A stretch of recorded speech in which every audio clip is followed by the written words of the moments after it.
তো বন্ধুরা আজকে আমার ভিডিও করা কমপ্লিট। আর আমি দেখছিলাম যে এই ক্যামেরায় কেমনভাবে ভিডিও করা যায়, চড়াভাবেও করা যায় কিনা। তো আমি সেটাই দেখছিলাম। তো এই দেখো এখানে আমাদের মানে এই যে গাবলা আছে। আর তোমাদের একটু পেছন ক্যামেরা দেখাই, তাহলে কতটা মানে ক্যামেরাটা কতটা সুন্দর আসে তোমরা দেখো। এই যে চামচ, আর এই যে আলু, আর এই যে সবেদা, ঠিক আছে। আর এখানে দেখো আমাদের সুইট ডল তো আছেই, কতটা সুইট লাগছে। আমার কিন্তু পেছনের ক্যামেরাটা অনেক ভালোই দেখো।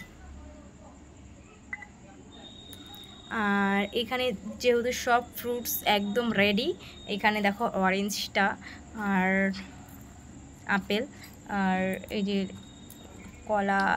আর এই গাইস এই বেদানাটা না আমি ফার্স্টে চিনতেই পারিনি, আমি ভাবছিলাম এটা কী আর কখন নিলাম, আমার খেয়ালও নেই। আসলে মেলার ভিতরে না ভিড়ে টালমাটাল হয়ে আমি যা পেরেছি সব নিয়ে নিয়েছি, কি অত দেখিনি। আর এদিকে দেখো চারিদিকের অবস্থা, আর আমি কোথায় বসে ভিডিও করছি দেখো, এই যে। আর এখানে পুতুলের বেডও আছেই। আর এই দেখো এখানে সব রয়েছে আমার প্রেগনেন্ট ডল। আর এখানে এই তো এইভাবে চলে যাবে গাইস, আমি এরকমভাবেই চালাতে চাই। আমার মানে কি বলবো,